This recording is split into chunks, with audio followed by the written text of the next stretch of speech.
Fringe Radio, your trusted source for the paranormal, conspiracy theory, and true crime.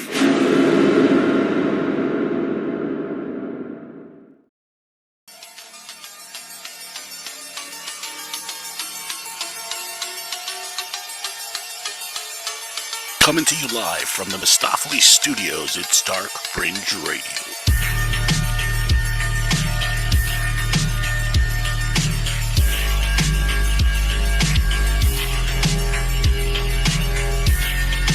All I'm offering is the truth, nothing more.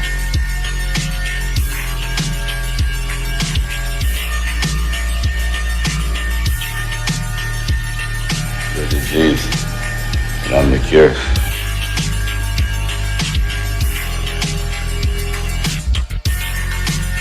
That is power.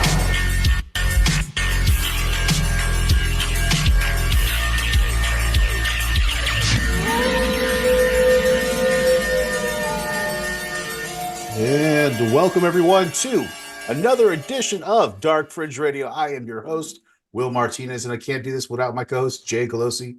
Jay, what is going on, my brother? What is up, my friend? Hello. Good to be back.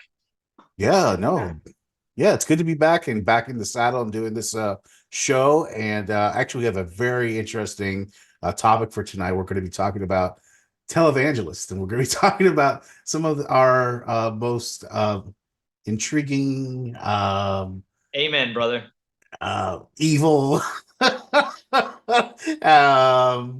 blood-sucking, money-sucking people that you'll ever encounter. But we'll get all into that here in a minute at Dark Fringe Radio. But first, want to remind everybody where you can listen to the podcast. And Jay, help out everybody.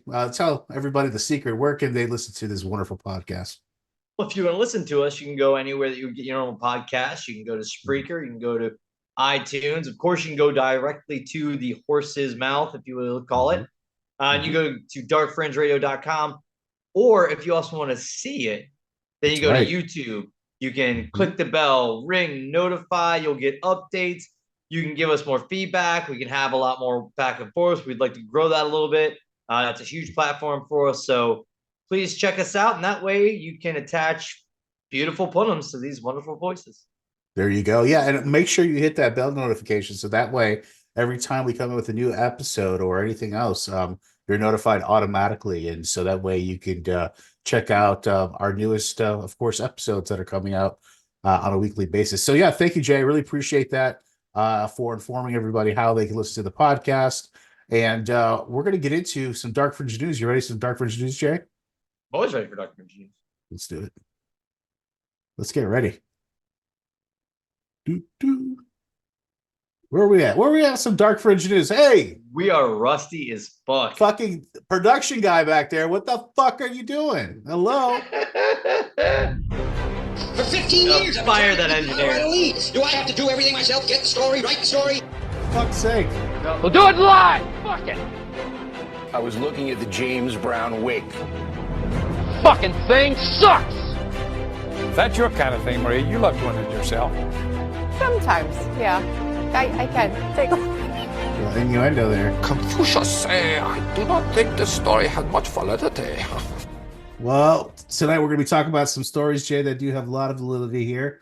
And so tonight, first one on the list is flamethrower-equipped robot dog for sale from Ohio company. Have you seen this, Jay?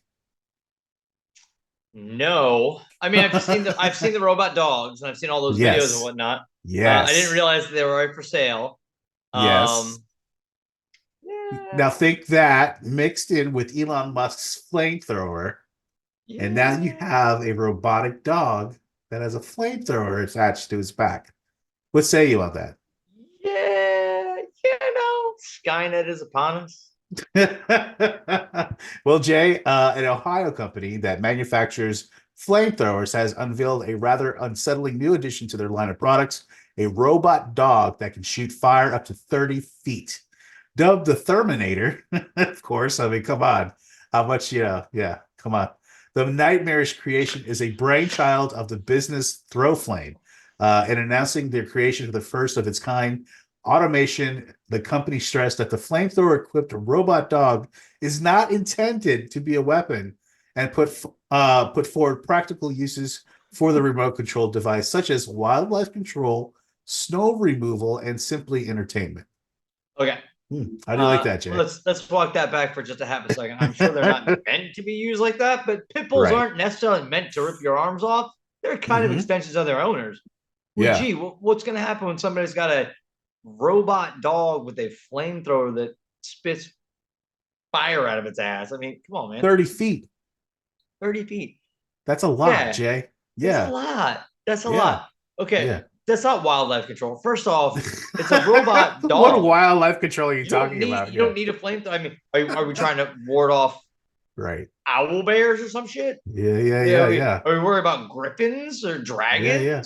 Why do you know? Just a robot dog itself. Just honestly, doesn't even need to be all that robotic. No. No. No. No. You can just set it up so it walks around like a little perimeter, like it has a little box, and it just kind of like magnetically stays within that. That'll do just fine. It doesn't need to be fully autonomous with a flamethrower that shoots 30 feet. Snow, hey guys, global warming, snow, not gonna be a problem for much longer, okay? We don't need to go that far on that. And then lastly, it's a good time to set everything on fire. Because what could go wrong? How many houses do you think are going to go up in flames because of this thing? All of them. All of them, right? I mean, All of them. this is like a problem waiting to happen. This is a lawsuit waiting to happen, actually. You know what I mean? Unless there's some way they get around it by you signing some type of, some type of disclosure or, affidavit, releasing them from any kind of, any kind of litigation or something like that. I don't understand. Yeah, I don't understand how they could do it because, one might wonder. There will be ways. One might wonder that, how is a device like this even legal? But funny enough, flamethrowers are actually not regulated by the government. They're not illegal. They're not illegal. In fact, I think it's only Maryland that requires a license to have a flamethrower. That's it. Well, thank Out of God all for the Maryland. others, thank God for Maryland.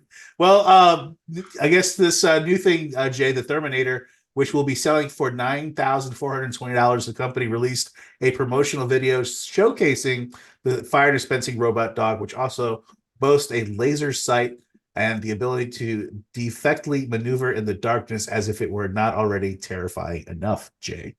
Well, that's okay, William. I can give you one just a half a step better than that. Actually. Oh yeah? Yeah. Go ahead, please. There is another company. I also believe out in Ohio. I don't know what's happening out in Ohio that they're building all these fucking There must robots. be some laws or something they could get around. Something. There's something. Yeah. But I saw a video of this robot, this humanoid robot. I can't think of the name of the company right now. But this thing starts completely flat. It stands up by like just piecing itself together as it rises. It doesn't stand up. It rises. Like the T-1000? Yes. Ooh, it's rising, though, you can see that its camera and its head are backwards, and then it hits this swivel on the full 360 and then walks towards the camera. Oh, boy. Hi. There's no joint lock. Nothing I got. Listen, that's going to be a problem in the future, really. I mean, there's going to be a tipping point where there's going to be like, okay, there's robots where we actually have to defend ourselves against. You know what I mean? I wonder when that's going to happen. I wonder if it's going to happen in our lifetime, like mine and yours, You think so? Yes. Or we'll have to defend ourselves against a robot or some sort? Yes. Yeah? Yes. It's so crazy to think about it, though, right? If you really think about it? Yeah. Yes. Some sentient robot out in the woods or something like that just, recreates itself somehow in the woods. And that's not how I see it going down, but cool. No. That's how you see it going down. No. Yeah. No. It's going to come from the electronics and the appliances in our house, right? They're going to just, take over somehow. No. I don't think that either. No? What's your theory, Jay? Let's hear it. I mean, it's going to sound crazy. Right. I know it sounds crazy. It really, really does. But when you already look at what's happening, there's already AI instruments of war. There's already drones that are out there killing people on an active battlefield. Yeah. So we're not far removed. I mean, we are not far removed. No, you're not. You're right. You're absolutely right. I mean, that robot dog with the flamethrower. It's not that hard for somebody who's much smarter than me to figure out how to attach something that will give that AI, that autonomous thing that it needs to figure out whatever it needs to do. And again, as we continue to fast forward, all those systems, all these AI things that we're already playing around with, they're already smarter than we are. There was just an AI system that was given something for the stock market, and they had to shut it down because it was scaring all the investors because it had shown how it could improve by like billions of dollars. Okay, humans are terribly flawed. What are we gonna do? Oh, gee, we're gonna design something that will become smart enough to figure out all of its flaws and then realize it doesn't need us. Yeah, and then we're fucked after that. We're screwed. Yes, because robots will take over. They will figure out. They will figure out a way how they don't need all the resources that humans need to survive, and then the planet will be fine. And then there's just going to be robots. There you go. Yeah. And Earth will be fine, and the humans will be extinct, and robots will be what runs the robots and cats. The real transhumanism, right there, right, Jay? Unfortunately. Well, Jay, it's amazing that something like this is even out there. I mean, that's terrifying enough to know that something's out there like that somebody could have like right across the street from their house, and one day say, hey, fuck it, I don't like Jay today, I'm gonna send my fucking pet fucking flamethrower. That would be every day. Right. As soon as one of my neighbors has these, I'm screwed. You're screwed. I'm screwed. All of my neighbors already don't like me. All of my and by the way, check out the video online. Check it out on YouTube. Just look up, flamethrowing robot dog, and you'll see it. It's rather impressive. I mean, it's pretty impressive, and also it can go in the dark, which is even crazier. In all of your demise, sure. Right. Yeah. Exactly. Well, Jay, that brings us to the next story for tonight for Dark Fringe News. To carry on for tonight, security camera captures eerie activity at Oregon pot shop. Now, I know Jay in the afterlife probably would end up at a pot shop, but workers at a marijuana dispensary in Oregon suspect that they may have been sharing their space with the spirit after security cameras capture some of the eerie activity at the pot shop, Jay. Hey, man. Hey, come on. Why can't they get high too? Okay? I know, right? I can't even imagine how good it would feel to be high and ethereal. Could you imagine? I mean, I've gotten high enough to where I thought I was ethereal. I couldn't imagine being both. That was great.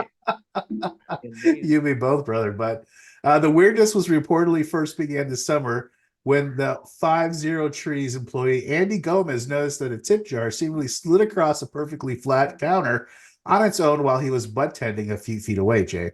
As it happened, he recalled, I felt like someone was standing next to me.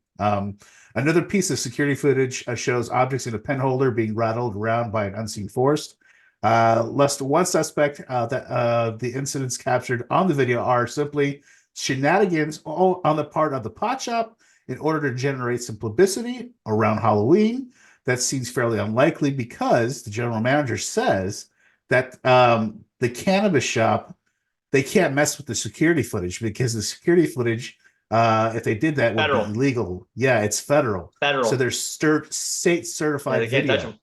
They can't touch them. Yeah, so that whole theory of, you edited this and you some type of camera trick. No. All right. Now, okay. Could someone break things to make it look as if it goes it? They could. Sure. The security footage could probably catch them setting up those things. Maybe they're good enough to get around it. Possibly. Right. Maybe. Yep. Or does it go slugs get high? Yeah, maybe. I'll be okay with that. Why is that a problem? Why is that a problem? Leave the guy alone, right? I mean, what is he doing? What's the problem? He's not doing much, right? It could be worse. It could be worse. Well, Jay, I want to show the video. Let's see this supposed evidence of this of this pot smoking or you really wielding enjoy doing this. spirit. You enjoy doing this. Come on, Jay. It's not so bad, you know. But yeah. Come on. Ready? You see the screen? In downtown Oregon City, there are spirits afoot.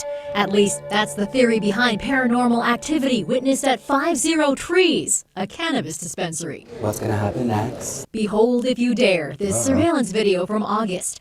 Watch the glass tip jar on the counter. Slowly, it starts to move. That's Andy Gomez next to it. As it was happening, I kind of felt like somebody was standing next to me, or like somebody was like right here. Suddenly, the jar falls off the level surface. Okay, that just happened. I'm sorry, Jay. I had to laugh. Sorry. I mean, it's right. I mean, it's okay. Right? It's okay. We're not making fun. It's not.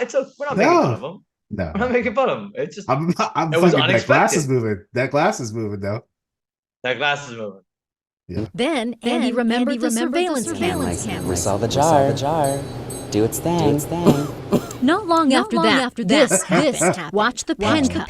It's completely still and no one's around when suddenly the pens begin to move. And if you think the video's been doctored as a cannabis shop, that would be against the law. And those are state-certified videos. GM Samantha Davidson says at the turn of the century, this building space was used as a pharmacy. I feel like it's the pharmacist because he likes to organize things. I'll leave it to the ghost hunters.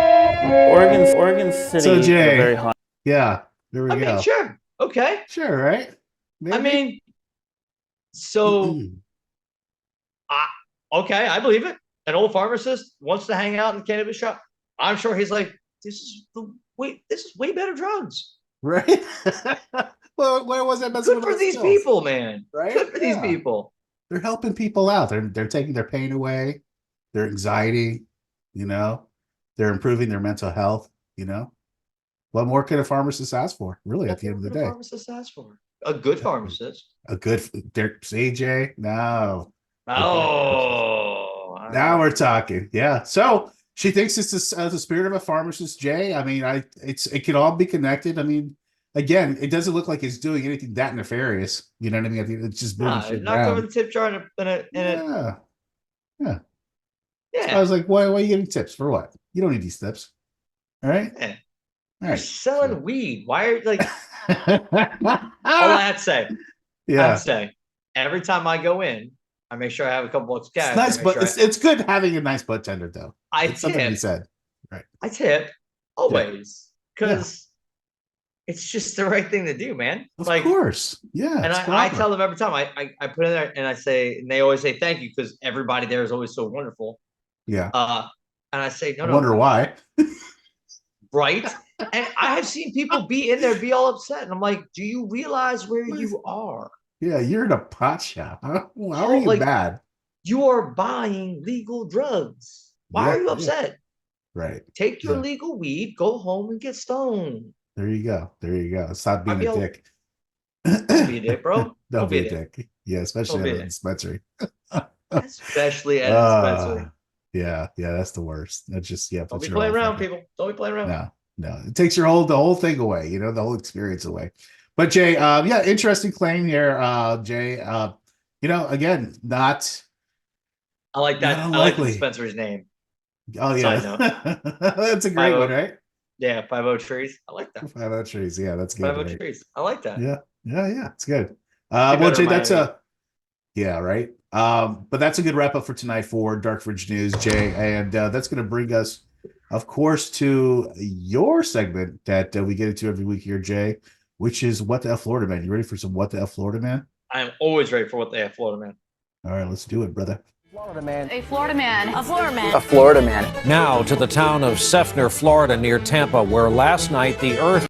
Where are you from? I'm from Seffner. Opened up as it does increasingly, and this time it swallowed a 37-year-old man as he slept in his home. A man accused of destroying a liquor store in Okaloosa County told police he was in Alice in Wonderland. Matthew Horace Jones also said a caterpillar smoking a hookah told him to do it. A man calls 911 while Collier County Sheriff's deputies are chasing him, and he says Donald Trump, our president, is his personal friend, a close one at that. A Lake Worth man is not too happy. He's accused of getting violent when waiters at a restaurant told him they weren't giving away free pizza. Covering Florida this morning, a Key West man is behind bars. Investigators say he was caught with a large amount of cocaine hidden in this Cookie Monster doll. Holy shit, man. Holy shit, man is right, Jay. And Jay is for cocaine. That's good enough for me. God, fill my nose. No more. I can't feel my face when I'm with you. I don't know why that just turned into Arnold. I can't feel my face when I'm with you. Yeah, it's a song about getting really high on coke. Powder. Yeah. The powder. The powder. Yeah. What the hell Get happened? to the powder. Get to the powder. Yeah. Oh, God, Jay. Oh, yeah. Woo. Could you imagine what that guy's heart would do if he took coke? Oh, exploding, Holy bro. Are you shit. kidding me? It would have gone off like an atomic bomb. Yeah, definitely. What do you got this week, Jay? Well, William, do you remember when we were kids and we heard all about how like video games would rot our brains and how like older people would tell us that like we were starting to lose touch with reality because video games. Yeah. My mom said that I was going to have arthritis and my hands were going to be like this. I mean, I have calluses. I have calluses. Whatever. Okay. So what do you got, Jay? Calluses. Florida man says high-speed police chase felt like Grand Theft Auto. Ooh. I'm sure it did until they actually pulled his fucking ass out of that car, right? Huh? July 20. Well. Oh, yeah. No, I'm sure it was still Grand Theft Auto. You just didn't realize how bad that shit was. You're busted. Schwaga. Yeah. Oh. Months before it was revealed that the sixth installment of the Grand Theft Auto series would be set in the Sunshine State, this Florida man reportedly noted that the real-life high-speed police chase felt like playing the wildly popular video game franchise. According to Collier County sheriffs, Collier County. Collier. Always Collier County, man. Laces out, Dan. Yeah. Nice Ace Ventura reference there for those that don't know, but go ahead. I'm old. No, we're all The chase old. ensued after deputies clocked the 22-year-old driver going 117 miles an hour on God I-75. bless you, sir. On I-75. Nice. On Alligator Alley, huh? Shit, guy. Wow. He was accused of ignoring deputies' lights and sirens, topping speeds of 120 before exiting the interstate. And on the drive to jail, the driver told the deputy that he felt like he was in the video game Grand Theft Auto. Oh, wow. Well, if there's any other circumstance to say that you could feel like that, that's certainly it, right? Topping out 120 on I-75 from the cops. I mean, that's a good way to do it. Sure. Yeah. I'm just saying. Okay. I know kids these days. I've got 3 of them in my house. Whenever they lose at a video game, they'll have the same reaction. Yeah, This the hissy fit. fucking game cheat. Yeah. So Sam Kennison. Right.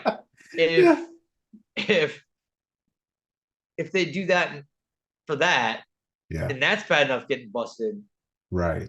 Then no, this kid was just an asshole. He just wanted for the best. It was just. It was like the one that it was like the one that you reported on, Jay. I think it was like a couple months ago, where the lady said that she wanted to get arrested for, what was it? She had never been arrested before. Right. It was on her bucket list. Bucket list. That's what it was. It was on her bucket list. It was like her 47th birthday or some shit. It's on my bucket list. I'd always wanted to be arrested. That's not what? That's not. No. No. It's not how that. No, it doesn't work like that. But no, Jay, that's a really interesting story for what the Florida man. I mean, geez. Yeah. I mean, so parents, yeah, make kids read. Don't let them play Grand Theft Auto. Okay, make it play wholesome games. Yeah. Flappy Birds or something. I don't know. But yeah, that's crazy, Jay. Yeah, Flappy Birds.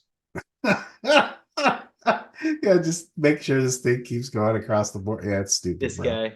Yeah. Anyways, but yeah, This Jay, guy. great story. Great story for What the Florida man. I'm not surprised coming out of Collier County, Florida.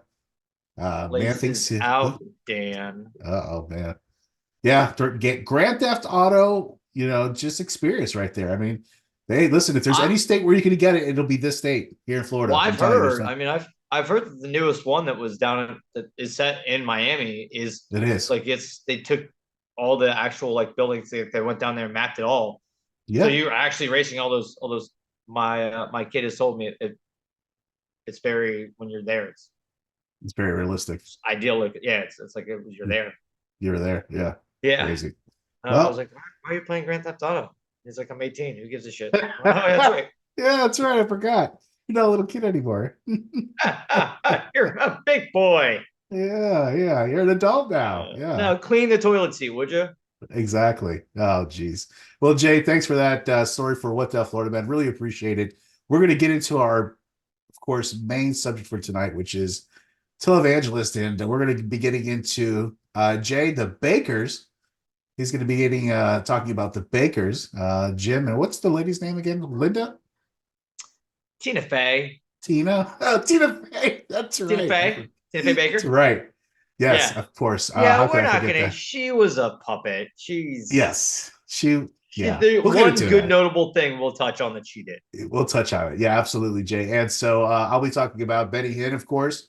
For those that don't know, I'll show you some video, and it'll one of my all-time favorite British comedy. No, Benny Hill is what you're thinking of. No, I know. I'm being funny. Yes, but Benny Hill was great, though. By the way, it's the only place where you got to see some. Naked chicks. But anyways, yeah, exactly. Yeah, but anyways, PBS at 3:00 in the morning, naked chicks, because it was funny. Yeah, it's crazy, right? But we're gonna get into all that here in a minute, of course. So don't go anywhere. We'll be right back with some more Dark Fringe Radio. And in the lower seb.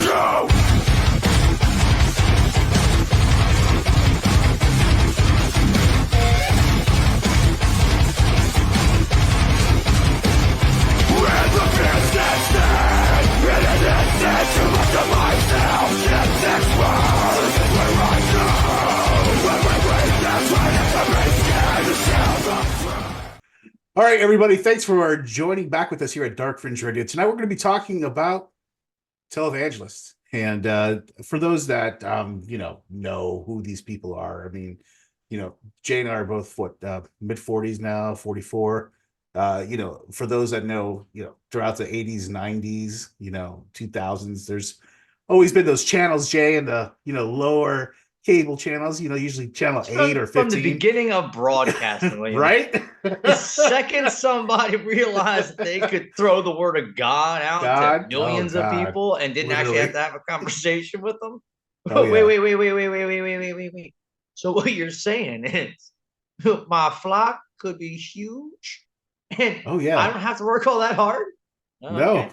No, you don't have to work that hard. No. It's amazing because, growing up, Jay, and that era, just as well as I do, there were so many of them.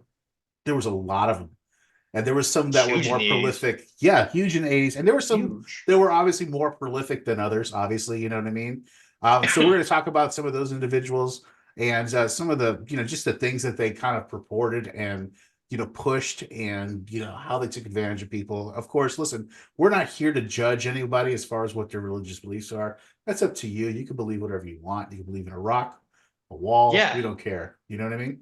No, we're going to, I mean, listen, I have always been. Yeah.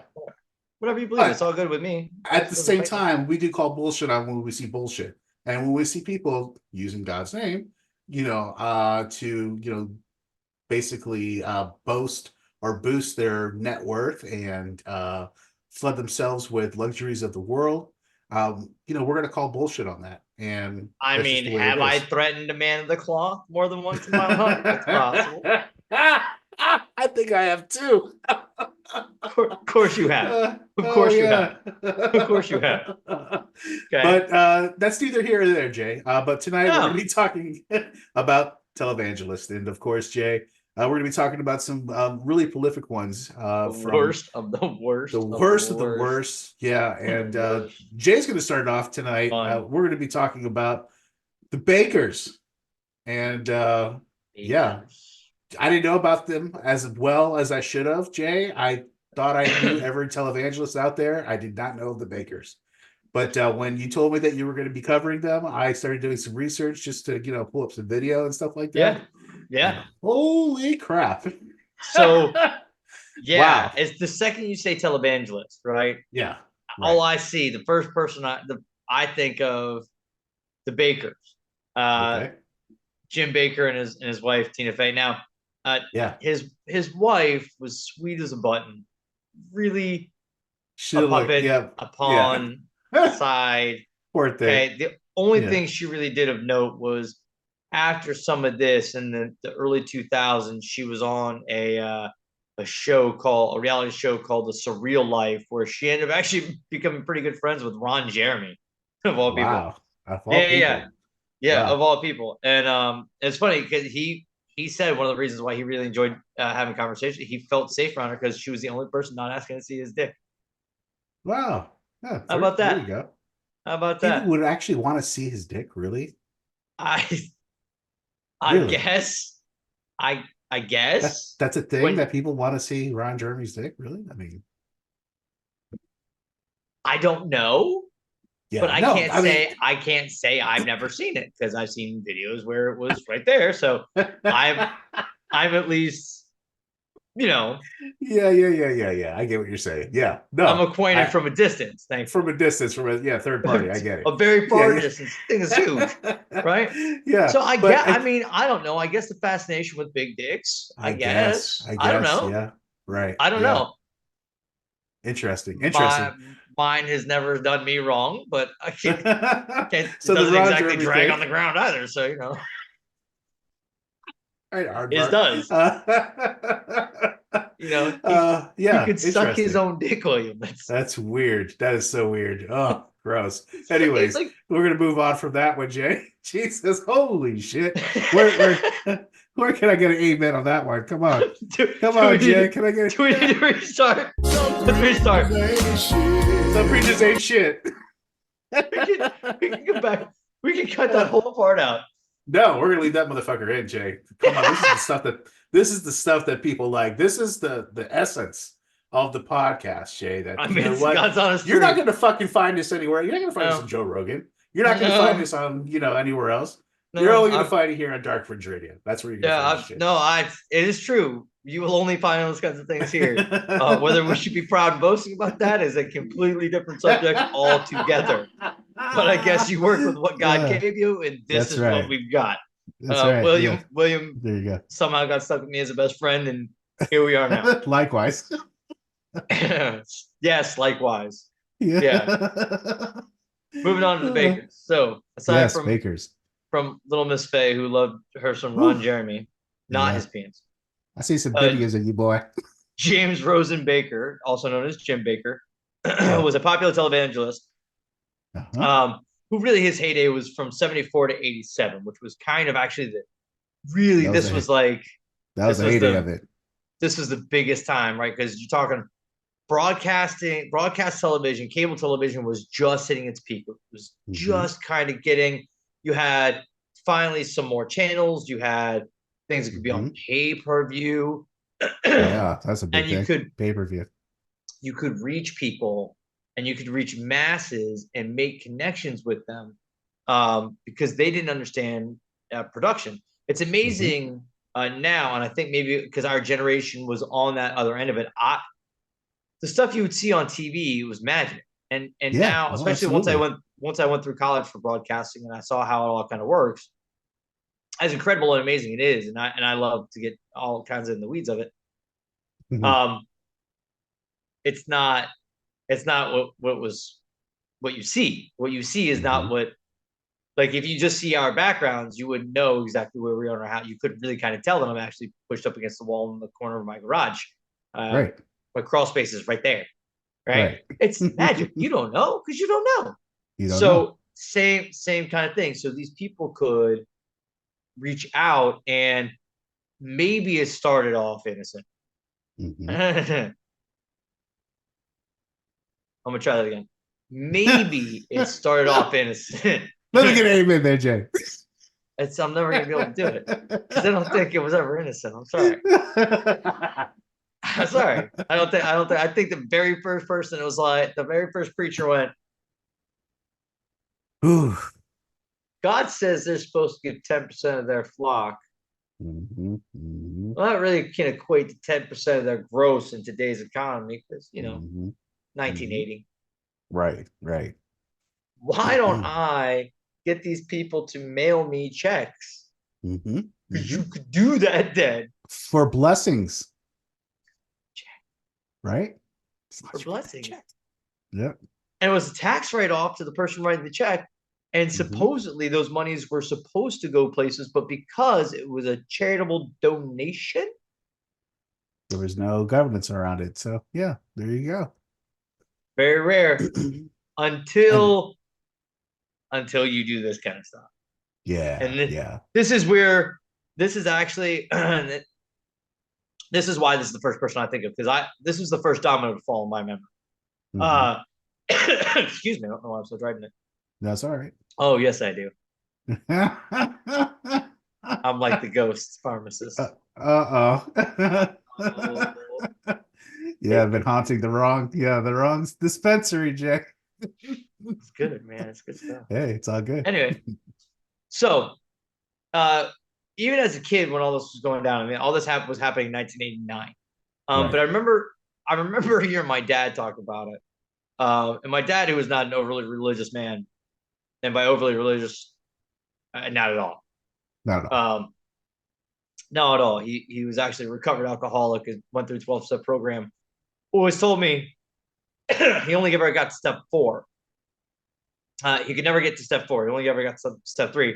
And later on in life, when I would meet people who were going through AA, I would find out that step 4 is you actually had to relinquish to a higher power. You had to say, okay, I need help. Please there is a help spiritual me level to the Yes, it is. Yeah. Whether it's God or Yahweh, whatever it is, Whatever it is, anything. right. They tell you it Right. can be anything, Right. but it has to be something that you believe in more than yourself. And my father went, Nah. I'm good. Yeah. But that was Dad. That was Dad. That was Dad. Exactly. Because that was Dad. Yeah. So I remember him talking about this, and he was pointing out that as all these things came down, every single one of these televangelists was suddenly trying to undercut the other to take over whatever broadcast, airwave, whatever opening time slot could be sold. Because people were going to be looking for their Christianity, baby. That's right. And it's sold. It's sold like hotcakes. That's right. Oh yeah. So, but to get these spaces, they all turned coat on each other and showed just how dirty all of them were. All of them. All of them. All of them. Yeah, and it was, what was interesting about the Bakkers, Jay, in particular, is that they were a doomsdayer, what I call. Well, what's interesting is what he has ended up becoming. He wasn't originally a doomsdayer. Okay. So he started off just as you would, getting into he had a small church, and he was trying to build for lack of a better word, build a broadcast, build something. So he ended up becoming part of something called the PTL Club. It was this broadcast. It was him, a partner.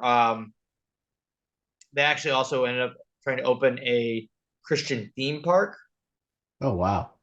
And they built something called the Heritage How lame would that would have been? I mean, you think? I can't even. Come on, the walking on water roller coaster. Walking on water flume ride? Yeah. You have to do a roller coaster. Oh, my God. Oh, like on a crucifix. Hold on. You only get one meal. It's the last supper. Oh God, that's it. Bread, water, some fish. That's it, guys. Oh my gosh. Party the Red Sea scuba ride. You're going to hell, man. No? You're so going to hell. You're so going Ride with fucking Peter and Paul. I mean, is there a whale ride? Should there be a whale ride? Or am I yes, getting there's got to be a whale ride. Yes, right? yes, yeah. Wasn't there somebody in a boat? Wasn't aside from the boat. Ahab and am I wrong? Or am I getting maybe No, I think maybe I'm right. thinking of Pinocchio. I don't know. Maybe I don't know. Fine. They're all fairy tales, but it's there's an arc. There's got to be an arc. There's an arc. We got to do the arc. Yeah. There's got to be an arc, right? There's got to be some kind of an arc ride. Maybe like a safari, right? Yeah. Yeah. Raging River arc ride. There you go. Maybe no. Maybe it's like a lazy river. Right? You get in a raft that looks like the arc, and you just kind of go with the flow, literally. Peaceful. Yeah. I like that. Yeah. Peaceful. Well, it's Christian, bro. They don't get all. Yeah. Can't get all wrath of God. I know. Listen, unless they're crusading, which they haven't done because every time they did it, they got embarrassed by the Palestinians. They just, wow. There you go. Them cutlasses are nothing, no joke. Chainmail did not help them. No. No. Sent their English asses packing every time without the chalice of God. No, Jesus did not. He was not pale. No, he wasn't. Huh? He was not. Yeah. Sorry, guys. Check with Melting the face of Ark of the Covenant. Eastern European. You chose poorly. Oh, you chose poorly. You chose poorly. Yeah. Second, you said Ark of the Covenant. All I could. Yeah. I know. It's a different Indiana Jones. You chose poorly. Bingo. You chose poorly. There we go. You chose poorly. Bingo. King Arthur himself. Calling the name numbers. B52. You chose. Yeah, you chose poorly. My all-time favorite. When it was a Pepsi commercial. Oh yeah. Pepsi. People love Coke. I mean, I prefer Coke, but they drink Coke. You have Pepsi. Be like, you chose poorly. And then somebody would open and drink a Pepsi. You chose wisely. Yeah. Classic. He was also in I Met Your Mother. Anyways, back on topic. Yeah. Total side note. Yeah. So, as he was building his broadcast monster, the biggest thing he was doing was he was actually misusing funds. So people would very common thing. Common, right? That's what they all do. Very common. Yeah. Yeah. Hey, there's a mission in Uganda. Right. And they need pews. Yeah. Could you please give me hundreds of your hard-earned dollars? Yeah. And I will make sure that these poor Ugandans can get comfortable pews so that they can get closer with God. It's always some like in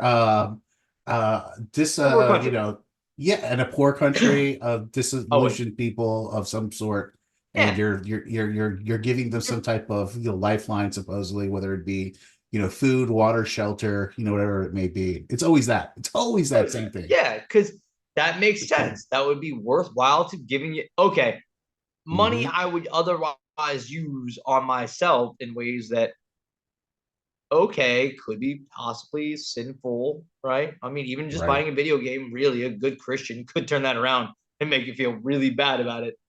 Trust me, my mother is born again.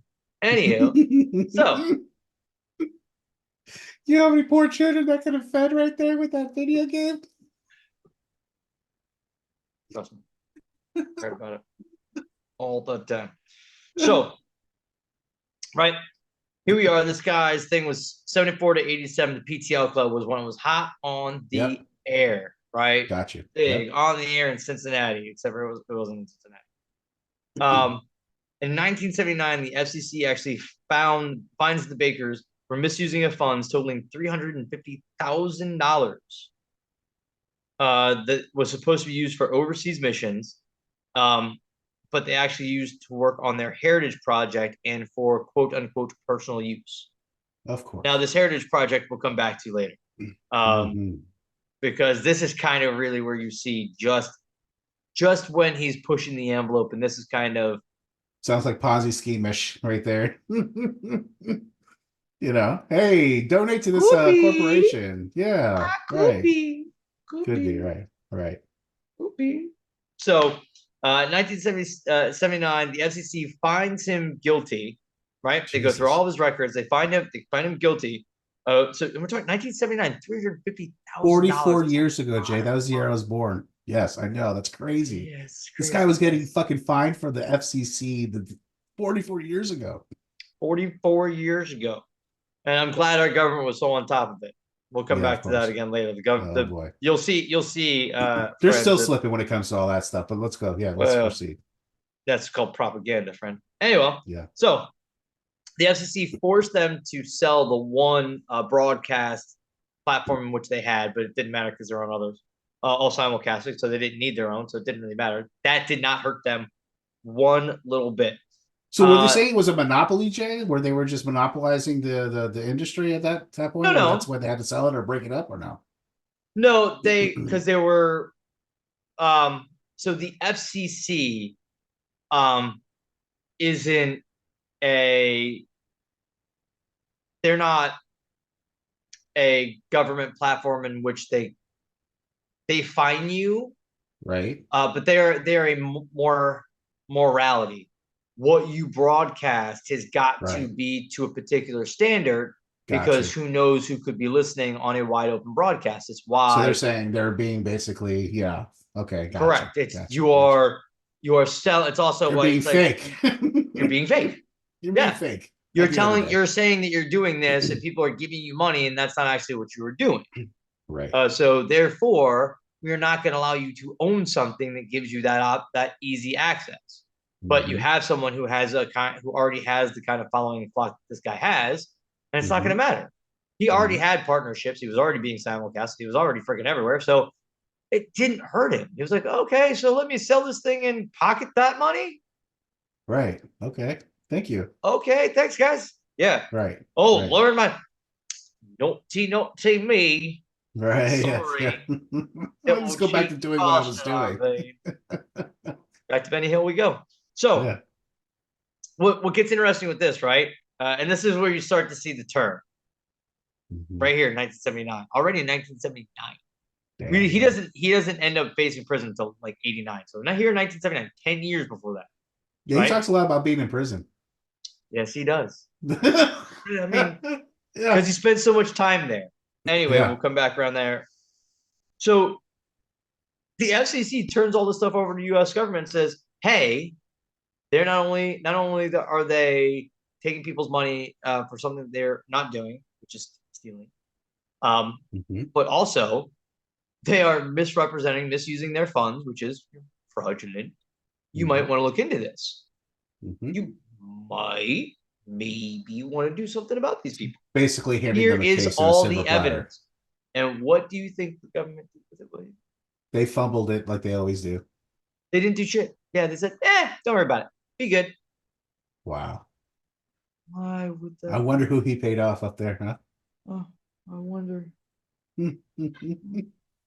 Right? Yeah, very weird. I wonder. Strange. Yeah.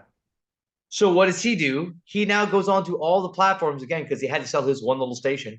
He goes on to all of them, and then he calls it a witch hunt. Of course. Oh, that sounds familiar. Look what they made me do. It was all a witch hunt. I wasn't found guilty. Actually, he was, but they didn't. They just didn't press charges. They didn't decide to press charges, right? Yeah, right. or the government's like, more likely not. The government was this is stupid. The government's like, thank you for your money, sir. Yeah, we won't prosecute this now. Thank you. Yeah. Oh, right. I didn't see any of that. Right. Yeah. It's hard to see through these piles of cash. It's amazing. It's amazing what you could do with money, huh, Jay? Isn't it? It's amazing what you could get away with. Running for president while being on trial. Hey! Wait. I got that for that one. Hold on, Jay. It's going to be delayed. It's going to be late, but there it is.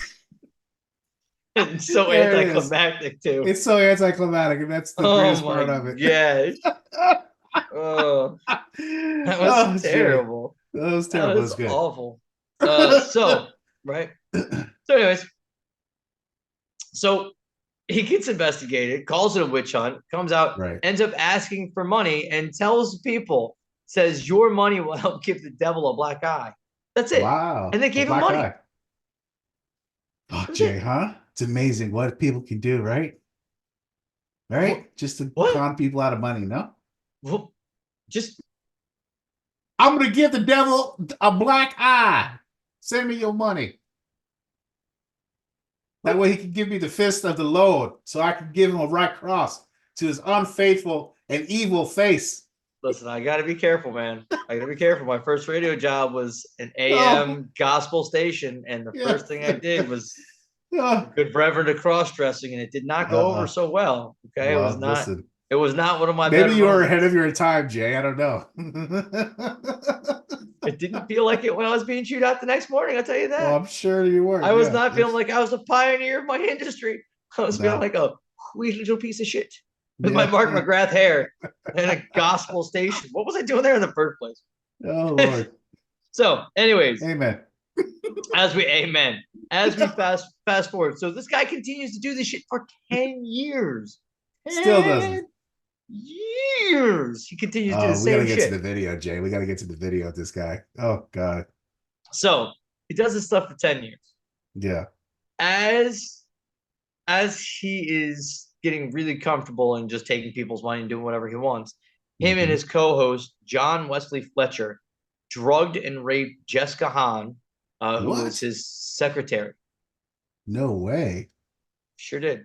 And then they paid her $290,000 just to keep quiet. Wow. Okay. So it came out, but they never prosecuted him because he kept her quiet with the hush money, basically. Well, so not exactly. Okay. They drugged and raped her and paid her.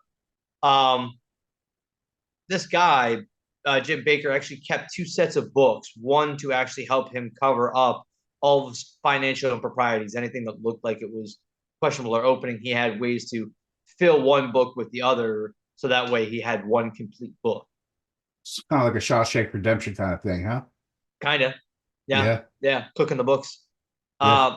But he made a mistake somewhere along the line, and it uncovered this $279,000 payoff. That once that can of worms was open and people started realizing and investigating what was going on, that was when he had to start answering for it.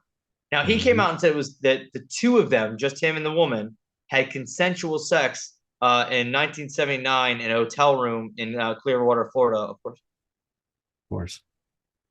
Everything bad happens in Florida. It's not far from Collier, actually. No, it's not. That's actually the next county over. Laces out, Dan. Laces out, Dan. Oh, Lord. If Mr. Winky. So, which, as this guy would go into trials, some of his biggest, some problems he went through was people actually coming forward, finding out that he was bisexual, so he wasn't just drugging and raping women, he was drugging and raping men. Oh, wow. He was into all kinds of illicit, illegal pornography. He was... It's always those guys. It's always those guys. Praise Jesus. Yes. So, he ends up getting convicted in March of 87. I'm sorry, he got actually convicted August 28th of 1989 after a 5-week trial where he was found guilty on 24 charges. Jesus. Listen, that's quick too. 5 weeks, that's not long at all. That's a quick trial, really, if you think about it. All the little processes that you have to do in the trial. So much evidence. It was so obvious. That is bad. So clear. It was so clear. And back then, society had just a little bit. Like, if you put it directly in front of people's faces, they could go, oh, okay. Now you put it directly in front of people's faces and they're like, oh, okay. Oh, shit. Right. Yeah. Yeah. And it's amazing, Jay, that people still give this guy money. So, right. So 24 charges. Okay. mostly of wire fraud, because what he was doing was he was selling to that heritage, right? This heritage project was supposed to be multiple. Think of them as God's spas. Okay, he was selling lifetime memberships for $1,000. He was selling exclusive partnerships for sponsorships.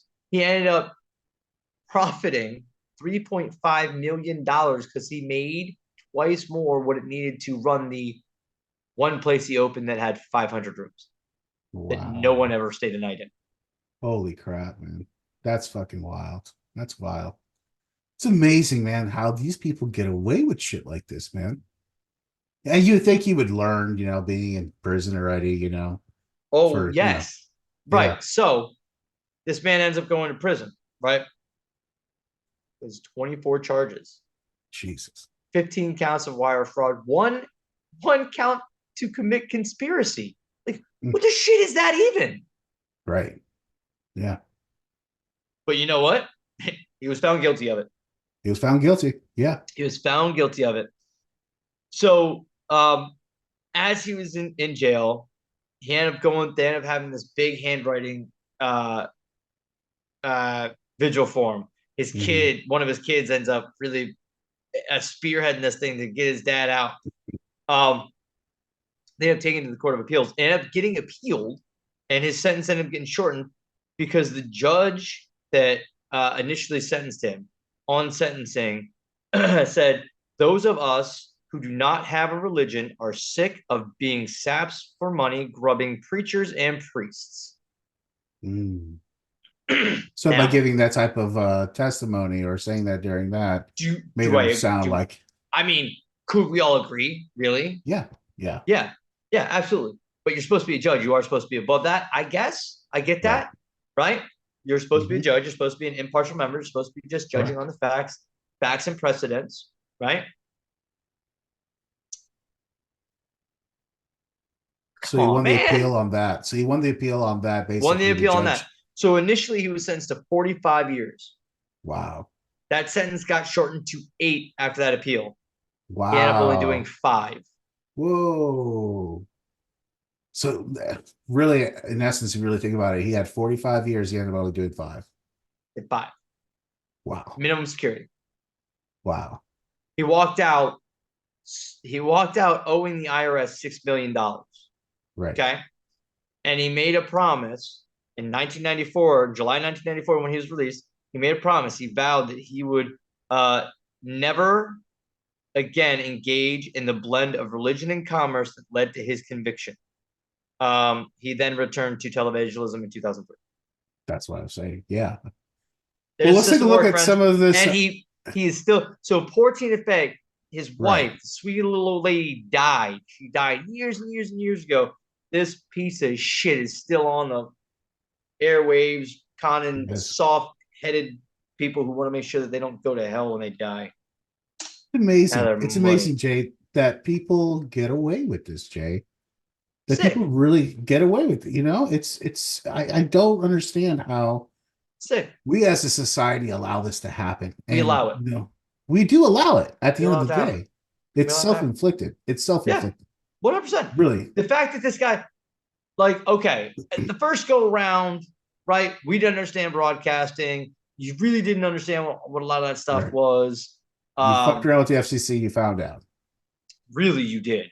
Oh my God. When I went through broadcasting, when I went through all my classes to work on broadcasting, make sure I got my license and all that. Oh my God. Yeah, they are very picky about the things you say on the airwaves. If it's FCC. Now, things like YouTube, right? The rules change and are a bit different. Correct. There's certain key things that you can't say, when it talks about, SA and RAPE and stuff like that. You just can't say the word, you know what I mean? And they just, you know what I mean? Yeah, I get it. I get it. Right. At least I hope, because it was part of the story. No, it is. It is. But either which way, it still comes down to the same thing. Back then, the FCC was managing that because morality was a bigger thing back then. Yes, morality is very wishy-washy now. It's everything. Nothing is solidified. But if you look, this is a big reason why we don't trust anybody. right? This guy was supposed to be, everybody was giving him money to supposedly help save their souls, get them closer to God, which, I mean, whether you believe in God or not, whether you're religious or not, the fact that somebody believes in it, if it's not affecting you, I mean, that's really a great thing. If that gives them some kind of solace in life for whatever reason, if you can't get it or trust it or believe in it, that's fine.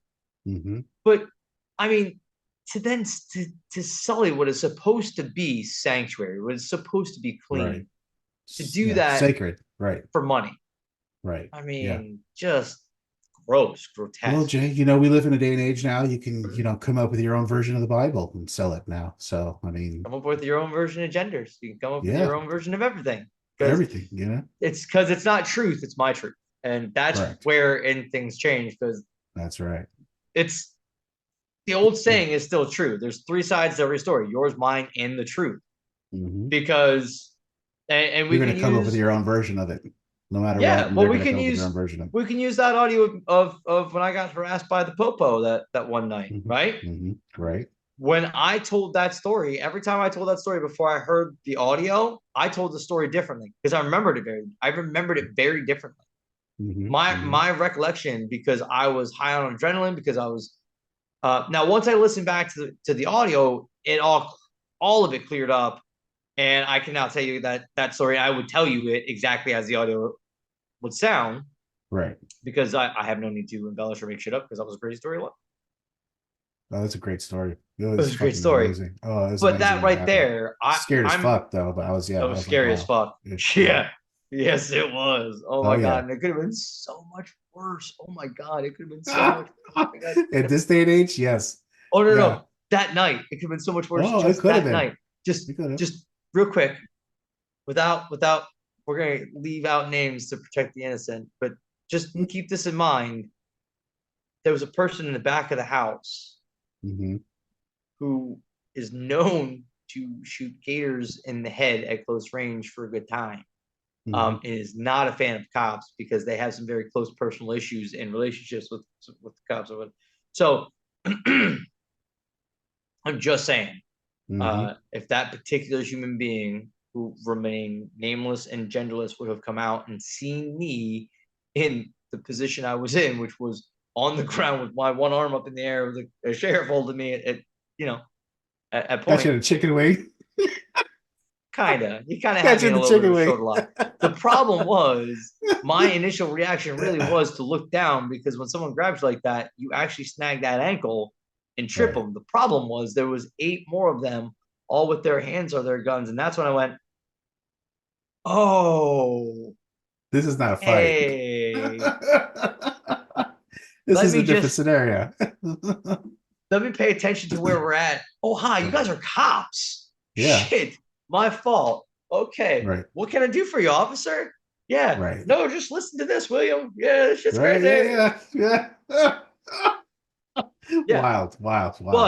But my recollection of that until I heard the audio was totally different. That's my point.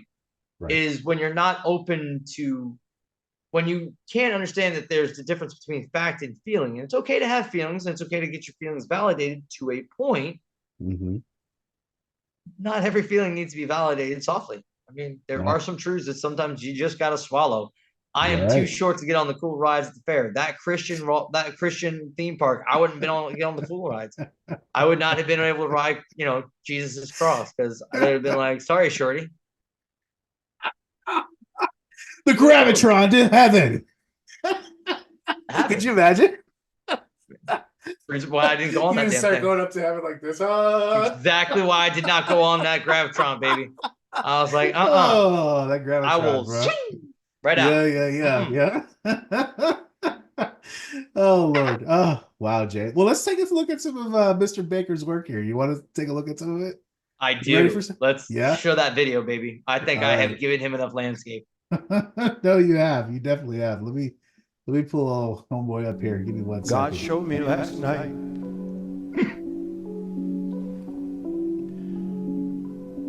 Lori was with me. It's like non-stop going on. He gave me. Do you remember? I said, Jim, you just need to be at God said because you said a judgment and a storm, a shaking, and of an event. God speaking. So horrible. You have placed yourself. God last night. Man has never seen it before. What's coming?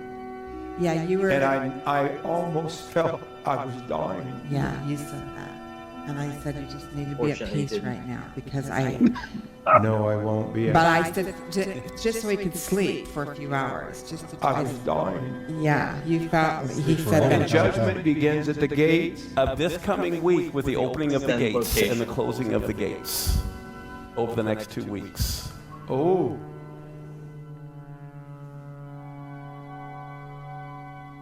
Oh, this is not. Oh. This is not a playhouse. God is meaning business. Yes.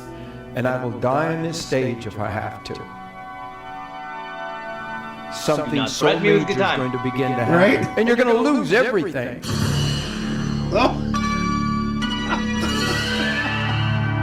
You're going to lose everything, Jay. Welcome to the Jim Bakker Show. Here are your hosts, Jim and Lori Bakker.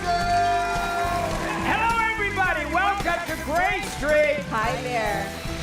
The man who discovered the blood moons is here with us. Yes, Monk yes. Bill. The guy who discovered the blood moon, Jay. Yeah, for coming back. I mean, one thing, I don't know how many of you does that realize really it, sound? I mean, does that sound religious? Your audience is pretty. No. Does it sound what, Jay? Does that sound like a religious thing, like the blood moons? No. No, that it doesn't sound. No. It sounds demonic as fuck. Seriously, this guy has twisted beyond already where he was. Yeah. I mean, he does he not sound like an okay, I'm not gonna say what I was gonna think. Oh, here we go. But just like you celebrate your birthday every year on your birthday, Yes. most people may not realize it, but this coming Monday is the very day Adam opened up his eyes for the first time. Because this guy knows. This guy knows the exact date. Right. Because he was there. Wow. That's the anniversary of the creation of the world.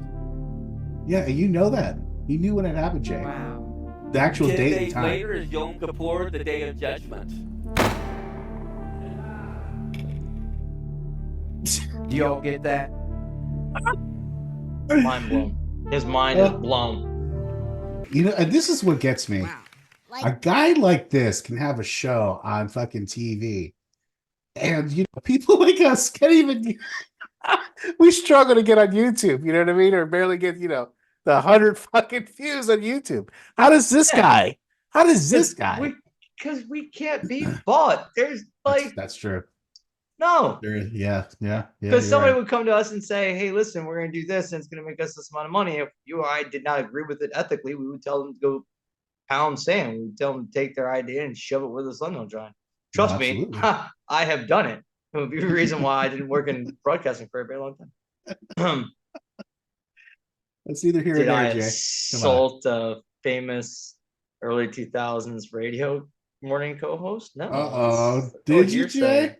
That's all hearsay. I did not suplex anybody. Well, Jay, I mean, fantastic fucking representation of I mean, he is evilness in televangelist. I mean, right? You look up televangelist and you see Mr. Jim Bakker right there. I mean, he is the guy who cut that cloth, and he's still doing it. He's still out there doing it. He's still out there playing the game. Yeah, millionaire, just fucking racking it in. Meanwhile, us, normal people are owed just the IRS struggling. $6 million because I'm sure the IRS had no interest in him getting. Guess what, Jay? If you owe the IRS $6 million, guess where your ass would be right now? Jail. Exactly. Exactly. Yeah. Because they owed $6 million. Yeah, they're putting your ass in jail, brother. Yeah. 100%. Yeah. Like I said, you owe me $6 million. I'm like, sure. Right. I'm gonna be washing a lot of dishes. Well, I'm listen, feeling Jay. lots of taters. Yeah, unbelievable. Yeah. Well, Jay, that's a good wrap up for your section of tonight for televangelists. I mean, yeah, the Bakkers, man, just amazing. I mean, that's crazy. Well, Jay, I want to cover one of my favorites from the 80s and 90s and 2000s is Mr. Benny Hinn. And for those that don't know him, I mean, this is the pastor that everybody should know, or should at least know, from just the visual aspect of him. He's that Indian-looking guy with the white hair and the jacket, and then he takes his jacket off, and the jacket has these amazing, like, powers like you would find from Dungeons and Dragons or something, like, you know, jacket of power or a force field or something. And he takes his jacket and he hits people with it and he heals people. And, you know, this guy's been doing this for so long. I mean, everybody's seen this guy. He's pretty much a meme at this point. But Benny Hinn was born on December 3rd, 1952 in Israel. You know, he grew up in the Greek Orthodox type of church. And then he decided, Jay, to get into Pentecostalism. So that's where he started, you know, getting into that, you know, preaching of the, you know, Lord's power and all that stuff. You know, he started really getting, yeah, exactly. He was under the tutelage of Catherine Kuhlman, who she was like actually one of the very first televangelists in the mid 70s. And she was actually one of the first ones to do it. Actually, a woman, which was even more rare. You know, usually you saw a man do that type of work. But you know, he was a preacher who, you know, was very famous all around the world, Jay, attracting millions of, you know, people, crusades through his televangelism, you know, his preaching and stuff like that. But his real crux of, you know, his religious beliefs, or maybe I would say his niche, was, you know, prophet, basically prophet like worshiping. So basically, you know, you would tithe your, you know, money to something, so that way you would be, you know, you would get blessings in return because of it. You know what I mean? Yeah. So, Yeah. It's karma laundering. Right. Yeah, that's exactly what it is. If you give me X amount of money, I will do things on behalf of your karma. Right. Namaste. Oh, so I flipped you on. Sorry. Yeah. And so, you know, because of his preaching style, he was very flamboyant and very verbose, vivacious, you know what I mean? He would sing and, you know, scream and yell and run around the stage and stuff like that. All these theatrics, Jay. Very animated, you know what I mean? Show. Exactly. It was a show. They tell you in Footloose, it's a show. It's a show. Yep. They said it in Footloose. Yeah, he had this show. It was called This Is Your Day. It actually aired in over 200 countries, Jay. That's how big this show was. 200 countries that this show was broadcasted over. He had several books that he wrote, Good Morning, Holy Spirit, and The Anointing. Basically, all again, you know, pushing that prophet, you know, seeding, that, you know, that oath seeding, that, you know, you put money in, you're going to get some type of reward back from God. You know what I mean? And that's what he was pushing throughout his whole ministry. And then another big part of it, Jay, was also his healing part of it as well. A lot of people would come to his shows to be healed, and supposedly these people were not sick in the first place. And plants. No, and it was a lot of plants, and it was Plants. a lot of theatrics. That was what I remember from him, from as we were talking, as Will and I were getting prepared for this, and he and I were talking about the you know, the Bakkers and Benny Hinn. It took me a bit to get, like I said, I'm all about the Bakker. Like it's crazy. But I did know Benny Hinn, and the reason why I remember was the over the top theatrics he would do in his shows, and they would have like these like kind of maroon plush floorings around him as he would run around. Yeah, there, and he seemed like when he would talk, look at him, you'd think he was gonna be like, oh, namaste. Like he looked very like, I won't say hermetically sealed, but very calm. Yeah. Very soothing. But that was not what you got. It was, he will get you with the total loop. But yeah, he was definitely one of those ones. He put the hand on the head, and I remember seeing the people fall back and thinking, that's set up. Oh yeah. And it was, Jay. A lot of it was set up, and it was exposed. You know, he was actually subject to a Senate investigation into his ministry finances. Of course, for misallocation of funds again, Jay. Very. I was about to say, are we hearing a pattern? Very common pattern with these people, and But I will give him credit. There was actually no wrongdoing found in the investigation. So he actually got away with whatever he got away with, Jay. He paid off another situation where, hey, here you go. He was better at hiding money. Here you go. Look away. So basically he watched what my guy did and went, oh, I'm not gonna do that. That's a good move. I'm gonna do it a little bit different. I'm gonna skip that. Cool. Right. Okay. Yeah. So my books are clean. Sure, absolutely. But Jay, he had such a huge following. We're talking about millions of people that really follow this guy. And for worldwide. Bad or worse. Huh? Say again? Worldwide, absolutely. And for better or worse, he did have a huge following. Unfortunately, he kind of backed away from that controversy of being that minister to take in the money to give you blessings. He kind of moved away from that in his later years, and he actually even said that he regrets doing that part during his time. But how can you regret it after you've already made millions of dollars, right? You know what? So, you feel so bad. Then you should send some of that money you have in your bank account to people who it doesn't belong to and who don't deserve it, just to show some kind of penance. Right. Or are you actually not sorry? Right. Yeah, you're not.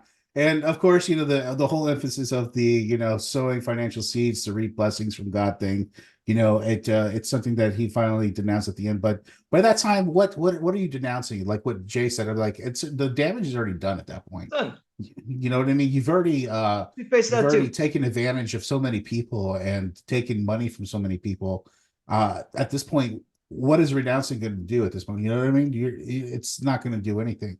And so the worst part about it is the selling of hope. Like, the fact, and my guy clearly was bad. The Bakkers are bad, but they weren't the big, you're healed, poke you on the forehead and get you about your way. And they were hokey in their own way. I find that to be a little extra dirty. You have people who are legitimately in pain. You have people who are legitimately in bad spots. They're in dark places. They're in bad spots in their head. And we are talking about a time where mental health wasn't as openly discussed as it is now, and it was not understood at all. At all. Right. At all. And he sold them false hope. Yep. Well, you talk about God not liking something. Ooh. False prophets. That's the bad ones, bro. That's the bad. That's blasphemous. That's where the old doom and gloom comes in, right? You blasphemer, you know what I mean? Yeah, and again, Jay, to each his own. If that's what you're gonna do, that's what you're gonna do. You know what I mean? And God bless you in your own way, and you're gonna reap what you sow in the afterlife, or whatever it is that that you're dealing with now. But this guy really had a huge following, Jay. His ministry still continues to this day. He doesn't push the whole sowing financial seeds for reaping. Yeah, well, not that. Yeah. He was, I think, accused of doing something to one of his people as well, but I don't know if that ever turned out to be anything. But let's take a look at Mr. Benny Hinn here and some of his, of course, lovely shenanigans here. So there we go. You may not understand this. I don't either. But when the Lord talks to me, I obey him. It's just that simple. There's nothing more to it. Are you ready, guys? Here we go. Here we go, Jay. Whoa! Oh. If wrestling is fake. I know, right? Take it! The whole front row just went down, Jay. The whole front row. Jacket.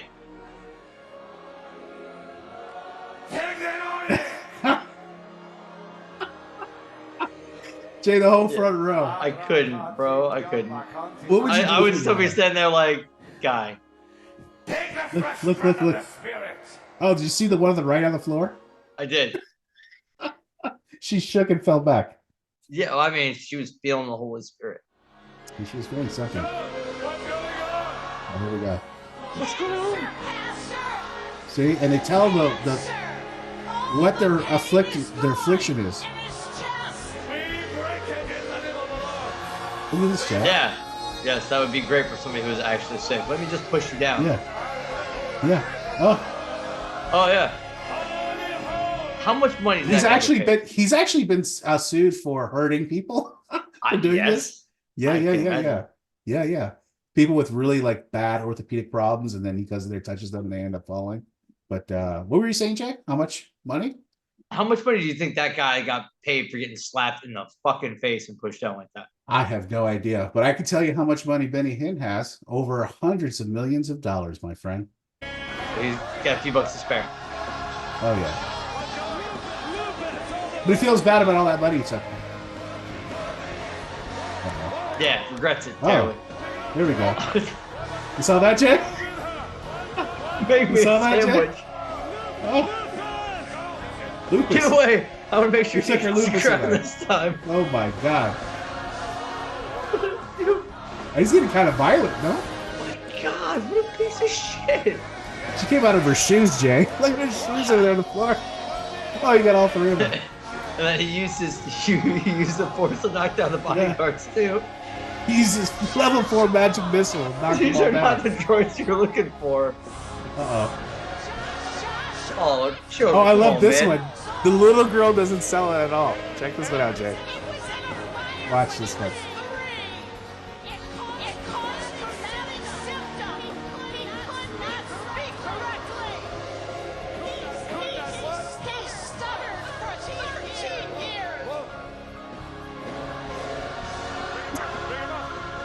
Yeah, the girl's like, I don't fall down here. I don't know what happened. Why did I fall back? Why are we on the ground? She doesn't even fall on the floor that time. Whoa, mama. Whoa, sorry, mama. I wasn't ready for that one. Well, Jay. Oh. Yeah, that's what we're talking about here, Jay. That is exactly what we're about here tonight. For everyone. That's battery, brother. That's battery. That's bad, bro. That's bad karma, no? Oh, man. Oh, yeah. No, man. Bad karma. No. I wouldn't want that on me. No, someone comes at you like that. No, baby. You change elevation and you shoot. Oh, yeah. That's and you go for the hit. Go Head, for the takedown. Up and out. That's how you do it. Yeah. Well, Jay, I don't know how else to end it tonight, but that's a good way to end it. I mean, with Mr. Benny Amen, Hinn, brother. Blessing. Yeah, but amen, brother. Listen, that's a good wrap up for tonight. Listen, there's some honorable mentions as far as these televangelists are concerned. You got guys like Kenneth Copeland out there, which if you've ever seen that, yeah, that guy too. If you've ever seen the Kenneth Copeland interview where he's talking to that lady when he's doing that finger thing and it looks like the goddamn devil himself. Yes. Yeah. Yes. Check that one out if you guys don't know about that. But yeah, again, this is what we deal with. This is something that's real in the zeitgeist of our lives. You know what I mean, Jay? Give these people money. Please don't give these people money. Stop doing it. Yeah, it's not good. It's not good. And the only way to stop it is to stop it. Exactly. There's no other way to do it. Exactly. I can't even say anything better than that way right there. The only way to stop it is just to stop. Stop it. Yeah, at the end of the day. Well, Jay, that's a good wrap up for tonight for Televangelist. Jay, anything to add on for tonight before we say goodnight? Hey guys, don't put your faith and money in something like that. If you are religious, be religious. Believe what you want to believe. I have my beliefs. There's nothing wrong with having something to believe in. We all need something to believe in, whether it's a higher power or not. But that being said, don't judge those who believe in things, and do not allow those who are selling you God. God is not something you can sell. It's not how that works. Yep, it's true. 100%. That's not. It's not for barter, trade, or sell. So it's just something that you can't do. Absolutely 100%. So we'll leave it at that for tonight, guys. We really thank you for joining us on another edition of Dark Fringe Radio. Of course, don't miss out all our information and all our episodes at darkfringeradio.com, and check us out there. We will see you guys again next week on another edition of Dark Fringe Radio. Thanks so much.